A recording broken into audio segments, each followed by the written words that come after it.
Hello student, आज का हमारा क्वेश्चन है A B C D is a trapezium in which A B parallel to C D. ये A B C D एक trapezium है जिसमें ए बी जो है पैरेलल है सी डी के, ठीक है। एंड इस डायगोनल इंटरसेक्टेड ओ, और इसके जो डायगोनल है ए सी एंड बी डी इंटरसेक्ट करते हैं एट पॉइंट ओ पर, ठीक है। और इन सब की वैल्यू दे रखी है A O C O B and O D की सबकी वैल्यू दे रखी है ये सब। तो बोला कि find the value of x, ठीक है। तो हम गिवन लिख लेते हैं A B C D is a trapezium, ठीक है, जिसमें दे रखा है ए बी जो है वो पैरेलल है सी डी के, ओके। तो हमें एक्स की वैल्यू फाइंड करनी है। तो पहले मैं क्या करूँगा, पहले मैं इन दो ट्रेंगल को सिमिलर प्रूफ करूँगा। Triangle A O B and triangle C O D, इन दोनों को क्यों प्रूफ कर रहा हूँ सिमिलर, क्योंकि जो इसमें अगर मैं इन दोनों को सिमिलर प्रूफ कर दूंगा तो मैं सी पी एस टी से बोल दूंगा A O equal to A O upon C O equal to B O upon D O, क्योंकि ये दोनों चारों जो साइड हैं ये इन दोनों ये ए ओ बी वाले ट्रेंगल में ए ओ और बी ओ आ रहा है और सी ओ डी वाले ट्रेंगल में सी ओ एंड डी ओ आ रहा है। तो मैं सी पी एस टी से इनको प्रोपोर्शनल प्रूफ करके और ये सारी वैल्यू रख दूंगा। तो देखो इसको सोल्व करते हैं, फिर ये समझ आएगा कैसे क्या हुआ। तो देखो हम लिखते हैं in triangle A O B and triangle C O D में, ठीक है। इन दोनों को सिमिलर प्रूफ करने के लिए मेरे पास क्या चीज़ होना चाहिए, तीन साइड होना चाहिए, है ना, या फिर दो एंगल होना चाहिए, या फिर दो साइड एक एंगल होना चाहिए, ओके।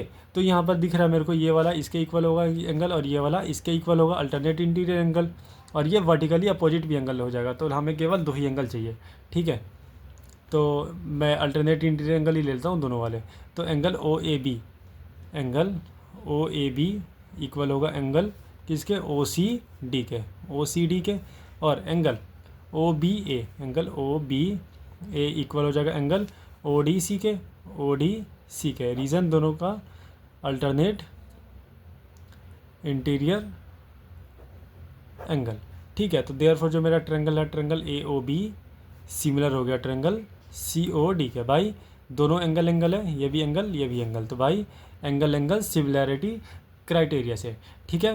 तो अगर जो मेरे ट्रेंगल होते हैं अगर वो मेरे सिमिलर हो जाते हैं तो उसके जो सारे एंगल होता है वो करस्पॉन्डिंग एंगल होते हैं वो इक्वल हो जाते हैं और करस्पॉन्डिंग साइड प्रोपोर्शनल में हो जाते हैं, ठीक है। तो यहाँ पर जो मैं यहाँ से अगर मैं ए ओ उठाता हूँ, यहाँ से मैं अगर ए ओ उठाऊँ तो यहाँ से क्या उठाऊँगा मैं सी ओ उठाऊँगा, ठीक है। इक्वल टू अगर मैं यहाँ से उठाऊँ ओ बी तो यहाँ से क्या उठाऊँगा मैं ओ डी उठाऊँगा, ठीक है। दोनों अगर लास्ट के उठाऊंगा तो ये दोनों लास्ट के, अगर ये दोनों पहले के उठाऊँ तो ये पहले के उठाऊंगा, अगर ये दोनों लास्ट है ए बी उठाता हूँ तो यहाँ से मैं सी डी उठाते हैं, ठीक है। इसका रीज़न लिखेंगे by C P S T, ठीक है, corresponding part of similar triangle, okay. अब हमें ए ओ की वैल्यू दे रखी है 3x माइनस 1, सी ओ की वैल्यू दे रखी है 5x माइनस 3, ओ बी की वैल्यू दे रखी है 2x प्लस 1 और ओ डी की वैल्यू दे रखी है 6x माइनस 5। ये जो क्वेश्चन में हमें ये वैल्यू दे रखी थी A O O C O B and O D, मैंने यहाँ पर रख दिया इन सब के जगह पर, ठीक है। अब मैं इसको क्या करूँगा, क्रॉस मल्टीप्लाई करूँगा और इसको सिंप्लीफाई करूँगा, ओके। तो 3x minus 1 into 6x minus 5 equal to 5x minus 3 into 2x plus 1, ठीक है। अब ये 3x होगा, ये इस पर मल्टीप्लाई होगा, दोनों में मल्टीप्लाई होगा 3x, और जो माइनस 1 है ये दोबारा से इन दोनों में मल्टीप्लाई होगा 6x माइनस 5 इक्वल टू, अब ये 5x है इस दोनों में पूरे में मल्टीप्लाई होगा 5x 2x प्लस 1, और जो माइनस 3 है ये दोबारा से इन दोनों में मल्टीप्लाई होगा। अब इसको मैं अंदर मल्टीप्लाई कर देता हूँ दोनों को, देखो ये 3 मल्टीप्लाई होगा तो ये 18x स्क्वायर हो जाएगा, यहाँ पर भी एक्स स्क्वायर और माइनस का 15x हो जाएगा, ठीक है। अब ये माइनस का 6x हो जाएगा, अब ये माइनस माइनस प्लस और 5 1 जा 5 हो गया, ओके।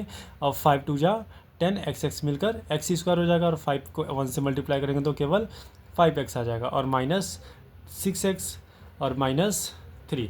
अब मैं इन सबको इधर ले आता हूँ, 18x स्क्वायर प्लस का 10x स्क्वायर इधर आकर माइनस का 10 स्क्वायर, इसको माइनस माइनस क्या हो जाएगा, प्लस हो जाता है, माइनस माइनस प्लस, तो ये आ जाएगा माइनस 21x, और ये प्लस का 5 ऐसे आ जाएगा, और ये जो 5 में से 6x माइनस होगा तो प्लस माइनस माइनस हो जाएगा तो माइनस x बचेगा, क्योंकि जो 6 है वो 5 से बड़ा है, जो बड़ा होता है उसी का साइन आता है।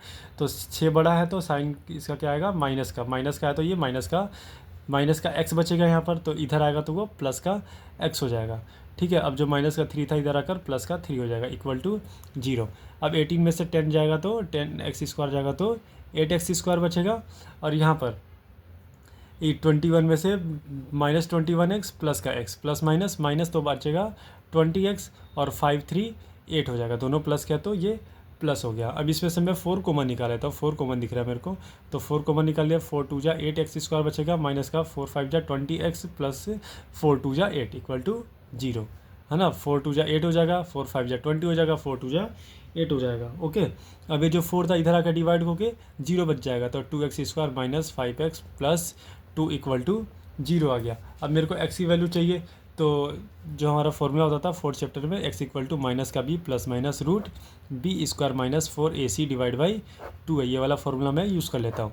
तो जो x² का जो कोफिशिएंट होता है वो a होता है, तो a क्या हो जाएगा 2, जो x का कोफिशिएंट होता है वो b होता है, तो b क्या हो जाएगा -5। ओके, माइनस लगा हुआ है तो -5 होगा, और c जो होगा वो जो कॉन्स्टेंट होगा वो 2 हो जाएगा। ओके, तो यहाँ पर मैं वैल्यू पुट करता हूँ, तो x equal to minus b कितना है -5, तो -5 हो गया, प्लस माइनस b² यानी कि -5 का स्क्वायर माइनस 4, a जो है 2 है इंटू 2, और c जो है 2 है अपॉन में 2a, 2 इंटू a जो है वो 2 हो गया।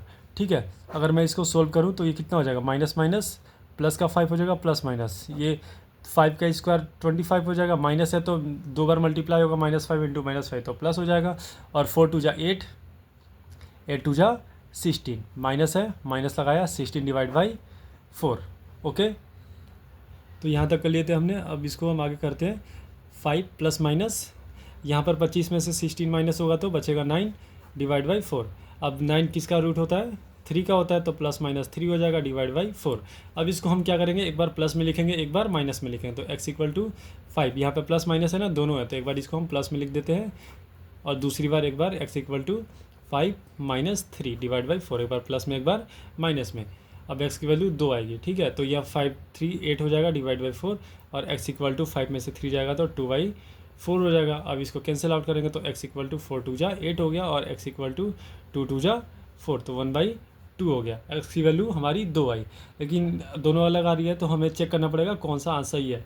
ठीक है, तो अगर हम ये जो इस 1/2 की वैल्यू अगर हम OC में रखेंगे, OC में रखेंगे और OD में रखेंगे, तो यह हमें ये नेगेटिव देगा, तो नेगेटिव हमारी साइड नहीं हो सकती। तो देखो मैं OC में रख के दिखाता हूँ, जो OC हमें दे रखा है वो है 5x माइनस 3।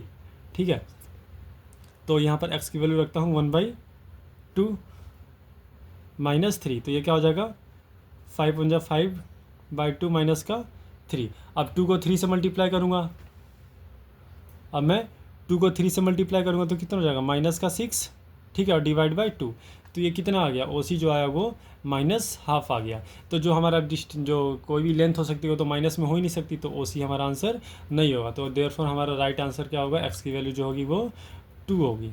अगर ये क्वेश्चन आपको समझ आया तो प्लीज़ इस वीडियो को लाइक करें, चैनल को सब्सक्राइब करें, और इसे अपने फ्रेंड्स के पास शेयर करें। अगर कोई डाउट है तो उसे कमेंट करें। Thank you for watching.